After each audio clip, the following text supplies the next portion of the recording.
Sanay na ako sa gabi. Bilang isang call center agent sa isang kumpanya sa Ortigas, naging normal na sa akin ang magtrabaho habang ang karamihan sa mundo ay natutulog. Hindi na bago ang matagal na puyatan, ang stress ng pagtanggap ng tawag mula sa mga irate na customers at ang malamig na simoy ng aircon na parang gustong ipaalala sa iyo kung gaano kakaantok. Pero isang bagay ang hindi ko inasahan, ang makaranas ng isang bagay na hindi kayang ipaliwanag ng lohika. Sa aming opisina, palaging may mga kwento tungkol sa multo. Sabi ng mga veteranong empleyado, may babaeng nagpapakita sa banyo, may batang umiiyak sa fire exit, at may isang anino na dumadaan sa cubicles kahit wala namang tao. Noon, tinatawanan ko lang ang mga ito. Akala ko, katang-isip lang, mga kwento para lang takutin ang mga bagong empleyado. Hanggang sa isang gabi, nangyari ito sa akin mismo. Gabi iyon ng Huwebes, kalagitnaan ng aking shift. Kaunti lang kami sa floor dahil skeleton crew lang ang naka-assign. Karamihan sa mga ilaw ay patay, maliban sa mga lugar kung saan kami nakaupo. Habang abala ako sa pagsagot ng tawag, napansin kong parang may kakaiba. Ramdam kong lumalamig ang paligid, mas malamig kaysa sa normal na aircon. Napatingin ako sa monitor ko. Hindi ko alam kung bakit, pero parang may aninong dumaan sa screen. Parang may gumalaw sa likod ko. Paglingon ko, wala namang tao. Pero ang mas nakakakilabot, sa peripheral vision ko, parang may nakatayo sa dulo ng aisle, malapit sa pantry. Isang babae, mahaba ang buhok, nakaputing bestida. Mabilis akong bumalik sa monitor, pilit nilalabanan ang kaba. Iniisip ko na lang na baka pagod lang ako o nalilin lang na mata ko. Pero maya-maya, may narinig akong mahina. Isang halinghing, parang umiiyak. Dahil sa takot, sinubukan kong huwag pansinin ito. Pero hindi. Hindi ito imahinasyon lang. Maya-maya, narinig ko ang tunog ng isang keyboard na parang may nagtatype. Pero ang problema, ako lang ang nasa row ko.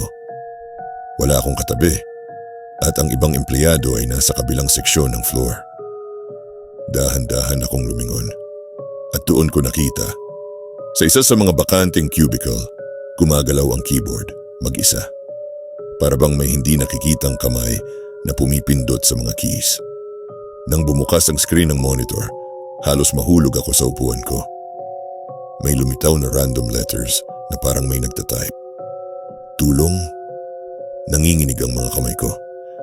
Hindi ko alam kung tatayo ba ako at tatakbo palabas o ipipikit ko na lang ang mata ko at magpapanggap na wala akong nakita. Pero bago pa ako makagalaw, biglang namatay ang mga ilaw. Nabalot ng dilim ang buong floor. Ang tanging liwanag lang ay ang glow mula sa mga computer monitors. Hindi ako makagalaw, hindi ako makasigaw. Sa sulok ng paningin ko, nakita ko ang reflection ko sa monitor. At sa likod ko, may nakatayong isang babae. Malabo ang mukha, walang mata, walang bibig. Pero ramdam kong nakatitig siya sa akin. Biglang lumakas ang pag-iyak. Ngayon, hindi na lang ito mahina. Parang nasa tabi ko na mismo. Doon na ako napasigaw. Tumayo ako, tinakbo ang hallway. Hindi alintana kung may makakita sa akin o hindi. Sa pagtakbo ko patungo sa elevator, napansin kong may isang empleyado pang naiwan sa dulo ng hallway. Isang babae nakayuko, mahaba ang buhok. Sa takot, sinubukan kong abutin siya. Pero nang marating ko na siya, bigla siyang nawala. Pagdating ko sa lobby, halos hingalin ako sa kaba. Ang guard na nakaduty ay nagulat sa itsura ko. Pale, pawis na pawis at halatang takot na takot. Nang ikinuwento ko sa kanya ang nangyari, isang mahinang buntong hininga lang ang isinagot niya. Sabi ko na nga ba, may makakakita ulit sa kanya.